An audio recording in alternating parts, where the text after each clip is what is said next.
Iya, berjumpa lagi dengan saya Debbie Basir di dalam Hikmat Kehidupan. Mengapa kita harus mengejar hikmat dalam hidup ini? Karena hikmat adalah kebijaksanaan yang datang dari Tuhan agar hidup kita terhindar dari banyak malapetaka.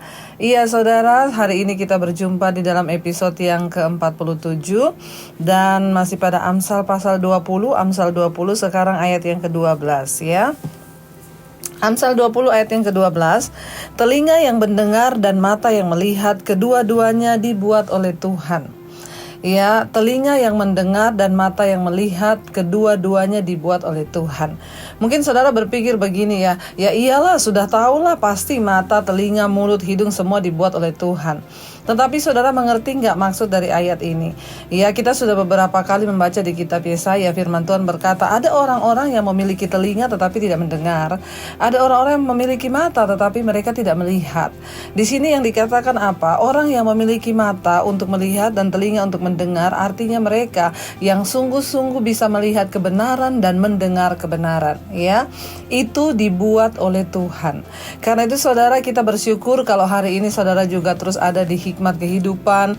Ya, saya percaya tujuan kita mendengarkan ini untuk apa? Agar mata kita melihat kebenaran dan telinga kita mendengar kebenaran. Karena hanya orang-orang yang mencari yang akan mendapatkan dan orang-orang yang haus yang akan dipuaskan. Jadi karena itu teruslah minta kepada Tuhan agar Tuhan menjagai mata hati kita untuk bisa terus melihat dan mendengar kebenaran ya. Iya, ayat yang berikutnya, ayat yang ke-13 ya. Janganlah menyukai tidur supaya engkau tidak jatuh miskin. Bukalah matamu dan engkau akan makan sampai kenyang. Ya, janganlah menyukai tidur. Ya, bukalah supaya kamu jangan jatuh miskin. Ini berbicara tentang apa? Kemalasan. Ya, orang yang tidur terus. Ya. Sukanya itu tidur, berbaring, tidur sebentar lagi, bangun, berbaring lagi, tidur lagi. Kita harus mengalahkan yang namanya kedagingan ya. Orang yang tidur terus alias malas itu pasti akan jatuh miskin, kata firman Tuhan. Saya sangat percaya Tuhan itu memberikan kepada semua manusia kekuatan untuk bisa bertahan hidup dan memperjuangkan hidup. Jadi kalau sampai ada orang yang jatuh miskin, ya mari pertanyakan kepada diri kita, mungkin kita kebanyakan tidur saudara ya. Dan di sini dikatakan bukalah matamu dan engkau akan makan sampai kenyang. Ya, bukalah matamu supaya kamu makan. Artinya apa? Ketika kita membuka mata itu kita mau bekerja. Membuka mata di sini artinya rajin. Bukalah matamu, jangan tidur terus, tetapi buka matamu. Ya, melek, lihat keadaan. Buka matamu untuk lihat keadaan dirimu. Ya, paculah hidupmu, paculah dirimu sendiri. Bekerjalah saudara agar kita dapat makan dengan kenyang. Artinya hidup diberkati. Karena Tuhan memberkati orang yang rajin, Tuhan memberkati orang yang mau bekerja, Tuhan memberkati setiap orang yang mau ya berjeri lelah saudara. Jadi jangan hanya tidur dan mengharapkan hidup yang diberkati ya, maka kita akan datang kemiskinan di dalam hidup kita ya. Ayat yang berikutnya, ayat yang ke-14. Tidak baik kata si pembeli, tetapi begitu ia pergi ia memuji dirinya ya. Apa maksudnya ini ya saudara? Tidak baik. Ya, ini terjadi saudara kalau misalnya orang itu ke pasar atau membeli sesuatu. Ya, ini terjadi buat banyak orang yang suka menawar ya. Kalau beli itu rasanya kalau nggak nawar tuh nggak puas ya. Kalau ke pasar ya ada loh orang-orang tuh yang suka nawar gitu ya. Pokoknya kalau nggak nawar itu ya kayaknya kita perlu bertobat ya saudara. Bahkan kadang untuk nawar itu dia harus pura-pura mengatakan bahwa yang akan dia beli itu nggak baik gitu ya. Jadi misalnya dia tawar ya, apa aja, buah atau baju atau apa ya, berapa ini kira-kira kalau menurut dia itu mahal dan dia kepengen nawar, mahal sekali padahal ini jelek loh ya. Nah itu tidak baik loh ini ya, padahal ini udah nggak baik nih ya, lihat ini ada udah ini kayak begini ya. Lalu akhirnya sang penjualnya ngomong ya udah bolehlah ditawar berapa gitu ya. Setelah ia pergi baru ia memuji diri, yes akhirnya berhasil, saya tadi tuh ngomong nggak baik padahal karena. Saudara mari kita bertobat ya. berusahalah untuk menjadi berkat ya. Kalau ke pasar atau beli sesuatu makanan, nggak usah nawar lah saudara ya. Kalau bisa justru memberkati, bayar lebih kalau kita ada berkat. Mari kita berdoa, jangan sampai saudara ya cuma karena kepengen dapat harga yang murah akhirnya kita ngomong nggak baik, padahal setelah pergi kita bilang sebenarnya baik tapi nggak baik. Itu dosa loh saudara. Ayat yang berikutnya, ayat yang ke-15, sekalipun ada emas dan permata banyak, tetapi yang paling berharga ialah bibir yang berpengetahuan. Sekalipun orang memiliki emas, permata banyak, kaya raya, ya, tetapi yang paling berharga dari semua itu adalah mulut yang berpengetahuan. Ya, orang berpengetahuan di mulut itu bukan karena sekolahnya tinggi lalu pengetahuannya ada. Seringkali orang walaupun sekolah tinggi kalau tidak punya hikmat, tidak punya firman, maka perkataan mulutnya itu juga ya ember bocor. Kalau saya bilang saudara ya, banyak orang-orang Kristen yang suka curhat di media sosial, di Facebook, curhat kepada orang, mulutnya itu tidak berpengetahuan ya. Tetapi saudara, sekalipun orang kaya hartanya banyak, kalau mulutnya tidak berpengetahuan percuma. Kenapa? Karena ayat ini berkata, sekalipun ada emas dan permata banyak, tetapi yang paling berharga di atas emas, kekayaan semua itu adalah apa di sini dikatakan? Bibir yang berpengetahuan. Kita tahu bersama hikmat ialah takut akan Tuhan dan mengenal Yang Maha Kudus, itulah pengetahuan. Dari mana datangnya pengetahuan? Waktu kita mengenal Tuhan, waktu kita mengenal Allah, disitulah maka hidup kita, mulut kita penuh dengan pengetahuan. Pengetahuan akan apa? Firman Tuhan, saudara ya. Ayat yang berikutnya di sini dikatakan saudara, ambillah pakaian orang yang menanggung orang lain, dan tahanlah dia sebagai sandera ganti orang asing. Beberapa waktu lalu kita juga sudah membaca, celakalah orang yang menjadi penanggung sesamanya. Ya, ada orang yang pernah WA ke saya, Bu, ya saya harus bagaimana sekarang ya. Saya tadinya mau nolong adik saya, pinjem modal ya. Lalu akhirnya saya cari pinjaman uang ratusan juta. Sekarang usahanya tidak berhasil dan sayalah yang dikejar-kejar. Padahal kan yang make bukan saya, Bu. Saya hanya menjadi penanggung. Iya. Kenapa saudara? Celakalah orang yang mau menjadi penanggung bagi sesamanya. Makanya ayat ini berkata, ambillah pakaian orang yang menanggung orang lain dan tahanlah dia sebagai sandera ganti orang itu. Ya, kalau kita menjadi penanggung ya kita pasti akan jatuh dalam malapetaka. Karena itu hati-hati, mau itu keluarga, saudara, jangan melampaui apa yang bisa kita lakukan. Ya, kalau misalnya saudara kita datang, saya mau butuh modal nih, mau usaha butuh berapa? 500 juta. Kita nggak ada nih, tapi kita pergi ke bank nolongin, pinjemin dia uang, lalu atas namanya kita, itu namanya saudara, ya siap-siaplah Anda yang akan disandra. Makanya kalau ada orang datang konseling berkata begitu, saya bilang berarti kamu belum baca Alkitab. Celakalah orang yang menjadi penanggung sesamamu. Ya, apa yang harus saya lakukan? Ya, jalani hukuman itu karena firman Tuhan sudah berkata begitu. Apalagi melampaui ya. Ada orang yang datang pada saya, Bu, ada orang itu selalu minta uang dan pinjam uang. Padahal saya juga untuk kebutuhan sehari-hari saya kurang, Bu. Ya, tapi dia selalu datang. Jangan menjadi penanggung bagi sesamamu. Kalau engkau masih mampu, engkau mau menolong, silahkan. Tapi kalau engkau mau jadi penanggung, ya sampai pakai namamu untuk minjem uang, waduh itu sudah berbahaya saudara ya. Firman Tuhan berkata ayat 17, roti hasil tipuan sedap rasanya, tetapi kemudian mulutnya penuh dengan kerikil. Ya, orang itu kalau terima uang hasil tipuan atau keuntungan apapun hasil tipuan rasanya sedap. Sedap itu karena apa? Wis dapat duit nih. Tetapi ingat firman Tuhan berkata, tetapi kemudian mulutnya penuh dengan kerikil. Ya, artinya apa? Ya, seenak apapun, sebanyak apapun harta yang kau miliki, karena kalau itu hasil dari tipuan saudara, itu tidak akan membawa berkah atas hidupmu. Dan firman ini berkata malah saudara akan menjadi kerikil atau batu sandungan bagi hidupmu sendiri. Ya, janganlah memakan sesuatu yang tidak halal. Mari kita hanya melakukan apa yang baik, yang berkenan di mata Tuhan. Ayat 17 berkata, ayat 18, rancangan terlaksana oleh pertimbangan, sebab itu berperanglah ya dengan siasat. Rancangan terlaksana oleh pertimbangan, sebab itu berperanglah dengan siasat. Artinya apa, saudara? Apapun yang harus engkau lakukan, buatlah perencanaan. Ya, pakailah siasat untuk menjalankan sesuatu rencana atau kegiatan atau tindakan yang akan engkau ambil. Kenapa, saudara? Karena tanpa siasat, tanpa perencanaan, ya cuma main oke aja, ayo, ya itu berbahaya sekali. Jadi janganlah pertimbangan itu menjauh dari hatimu, kata firman Tuhan, karena itulah hikmat Tuhan. Ya, timbang dulu, ya ini kira-kira bagaimana ya, ini untung ruginya apa, nggak apa-apa. Semua itu ditimbang sebelum melakukan segala sesuatu. Ayat yang berikutnya, ayat 19 berkata, siapa mengumpat membuka rahasia, sebab itu janganlah engkau bergaul dengan orang yang bocor mulut. Ya, siapa mengumpat membuka rahasia, ya, karena itu jangan bergaul dengan orang yang bocor mulut. Hati-hati bergaul dengan orang. Jangan orang yang bocor mulut, apalagi membuka rahasia kehidupan kita kepada semua orang.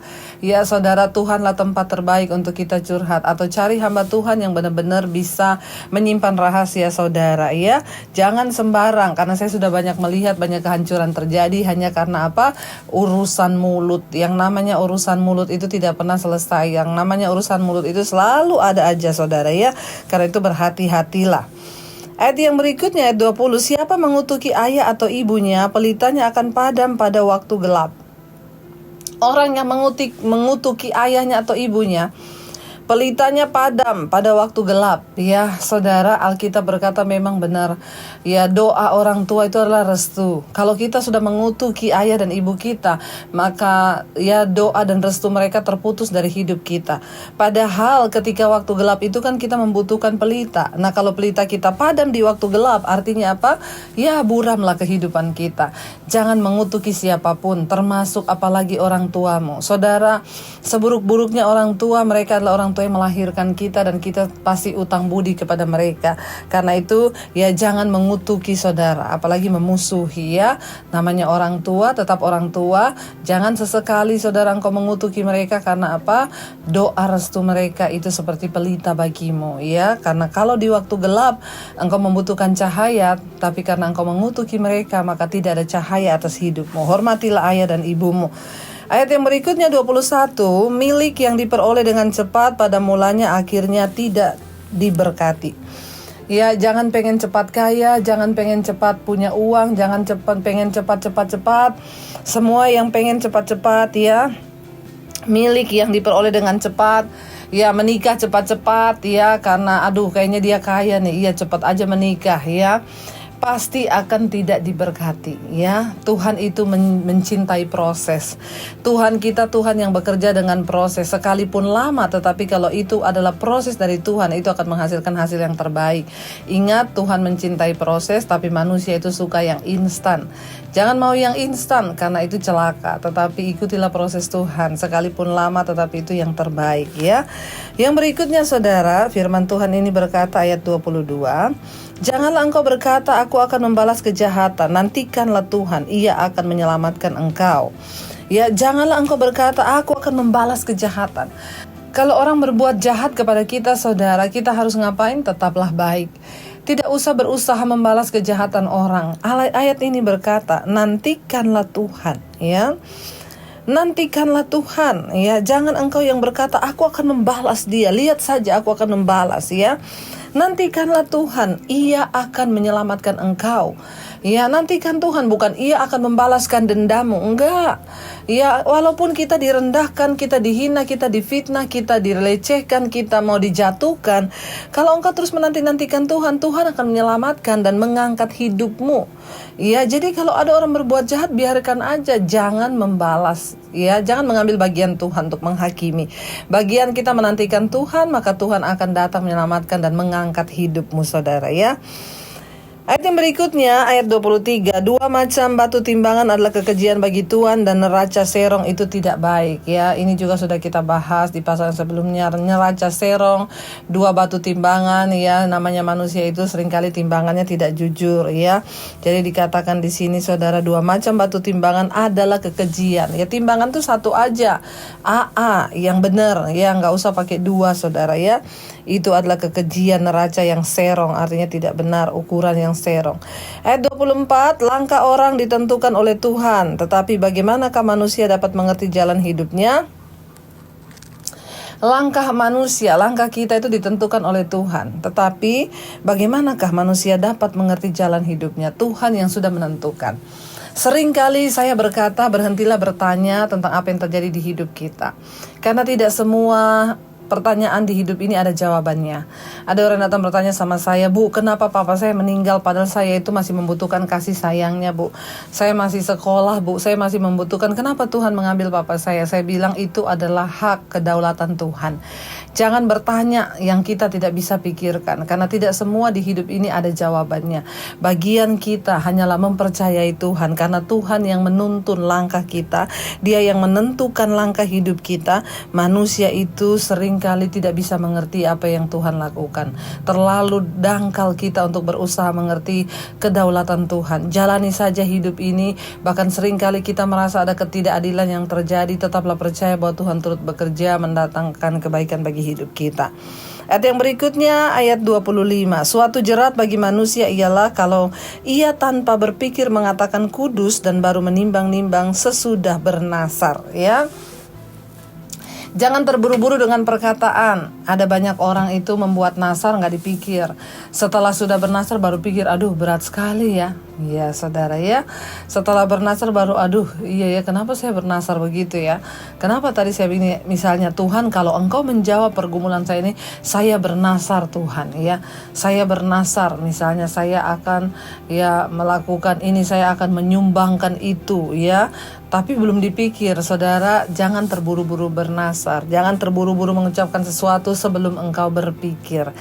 Janganlah jauh hatimu dari pertimbangan. Ayat 26, raja yang bijak dapat mengenal orang fasik dan menggilas mereka berulang-ulang. Raja yang bijaksana, jadi orang itu saudara, kalau kita bijaksana, kita tuh dapat mengetahui ya orang-orang yang fasik itu yang seperti apa. Tetapi raja itu bahkan bisa menggilas ya. Raja punya wewenang untuk menghukum atau menggilas mereka saudara ya. Roh manusia 27 adalah pelita Tuhan yang menyelidiki seluruh lubuk hatinya. Roh manusia itu pelita Tuhan. Manusia itu punya 3 hal, tubuh, jiwa, dan roh ya. Tubuh adalah tanah. Kalau kita mati, tubuh ini nanti kembali ke tanah ya, jadi tanah ya. Jiwa itu di dalam diri manusia adalah pikiran, perasaan, dan kehendak. Itu adalah kepribadian kita, itu jiwa. Ya, jiwa saya ini ya jiwanya Debbie, itu pribadi saya. Ya, roh itu apa? Roh adalah pelita Tuhan. Makanya Alkitab berkata, ya, ketika manusia diciptakan, Tuhan menghembuskan nafas hidupnya, yaitu roh ke dalam diri manusia. Ya, jadi saudara, ada orang bertanya, lah kalau kita mati itu gimana, Bu? Kalau manusia mati, pertama tubuhnya kembali ke tanah, jadi debu. Yang kedua, jiwanya akan dihakimi, ya, jiwa akan dihakimi. Makanya Yesus berkata, jangan takut kepada mereka yang hanya berkuasa membunuh tubuh, tapi tidak berkuasa membunuh jiwa. Takutlah kepada Tuhan yang berkuasa membunuh baik tubuh maupun jiwa di neraka. Jadi jiwa manusia itu akan dihakimi karena itu keakuan kita. Roh kemana kalau orang meninggal? Kembali kepada Allah Bapa yang mengaruniakannya. Kenapa? Karena roh itu adalah bagian dalam diri Allah. Kenapa kita dikatakan ciptaan yang paling mulia, manusia itu serupa dan segambar dengan Allah? Karena kita memiliki unsur Allah dalam diri kita, yaitu apa? Roh. Waktu Tuhan menghembuskan nafas hidup, Dia memberikan roh kepada manusia. Karena itu kita dikatakan serupa dan segambar dengan Allah. Kita ada roh, Allah itu roh ya. Dan karena itu saudara, kalau manusia mati, roh kembali kepada Allah Bapa. Ya, tubuhnya jadi tanah, tetapi jiwanya akan dihakimi. Makanya di sini dikatakan roh manusia itu pelita Tuhan. Jadi roh itu baik, semua roh manusia itu sama. Kalau kita berbuat dosa, ya ada suara kecil di dalam hati yang berkata, jangan, itu dosa. Itu suara Tuhan, itu roh, pelita Tuhan yang menerangi semua lubuk hati manusia ya. Jadi saudara, mari kita mengerti kebenaran ini supaya kita hidup sungguh-sungguh dekat dengan Tuhan. Manusia roh ini harus kasih makan firman Tuhan saudara ya, karena itu adalah pelita Tuhan yang menyelidiki seluruh lubuk hatinya. Pembunuh sejahat apapun saudara, ya pasti satu saat dia merasa apa yang dia lakukan itu salah. Kenapa? Karena dia memiliki roh, dia memiliki gambar diri Allah dalam dirinya saudara ya. Ayat yang berikutnya 28, kasih dan setia melindungi raja, dan dengan kasih ia menopang tahtanya. Ya, apa yang membuat tahta kita kokoh, apa yang membuat rumah tangga kita kokoh, apa yang membuat ya pekerjaan kita kokoh, apa yang membuat perusahaan kita kokoh, atau segala yang kita bangun bisa menjadi kokoh, yaitu kalau ada kasih dan kesetiaan, ya. Kasih dan setia, ya, itu menopang tahta atau pekerjaan kita, rumah tangga kita, dan semua-muanya. Ayat 29, hiasan orang muda ialah kekuatannya, dan keindahan orang tua itu ialah uban, ya. Apa dikatakan, hiasan orang muda adalah kekuatannya. Orang muda itu ya hiasannya adalah kuat, tetapi ya dikatakan keindahan orang tua ialah uban, ya. Ini saya sudah mulai beruban, saudara, ya, berarti saya sudah mulai tua ini, ya. Tetapi kita bersyukur karena rambut putih itu mahkota, saudara, ya. Yang terakhir ayat 30, bilur-bilur yang berdarah membersihkan kejahatan, pukulan membersihkan lubuk hati. Bilur-bilur yang berdarah membersihkan kejahatan, dan pukulan membersihkan lubuk hati. Seringkali untuk bisa memurnikan kita harus mengalami sesuatu yang sakit, bahkan bisa berdarah-darah. Itu adalah istilah akan kesakitan yang kita alami. Tetapi kalau itu membawa kita untuk bisa bertobat, membersihkan kejahatan, ya, dan juga membersihkan lubuk hati, kenapa tidak? Biar kita mau ikuti apa yang Tuhan mau dalam hidup kita, supaya hidup kita semakin berhikmat dan bijaksana. Mari kita tundukkan kepala, kita berdoa. Bapa, dalam nama Yesus, terima kasih Tuhan. Tuntun terus kami dalam jalan kebenaran-Mu, pimpin kami untuk melakukan semua yang Tuhan mau, bukan apa yang kami mau, tapi apa yang Tuhan mau. Hamba berdoa, berkati umat-Mu, jemaat-Mu, agar mereka senantiasa kuat tabah di dalam Engkau, dan mereka boleh keluar sebagai pemenang, hidup dipimpin oleh firman dan hikmat-Mu, dan hidup kami terhindar dari malapetaka. Terima kasih Bapa, hikmat-Mu adalah pelita bagi hidup kami, terang bagi jalan kami, karena hikmat Tuhan ialah firman Tuhan. Dalam nama Yesus kami bersyukur, haleluya, amin. Tetaplah bijaksana, tetaplah kejar hikmat, agar hidupmu terhindar dari banyak persoalan. Tuhan memberkati. Jika Anda diberkati dengan channel saya, jangan lupa tekan tombol subscribe, dan jangan lupa like, share, dan komen. Dan jangan lupa untuk mengklik tombol lonceng di bawah ini, supaya Anda mendapatkan pemberitahuan setiap kali saya mengupload video-video yang baru. Jangan takut, karena gratis. Tuhan memberkati.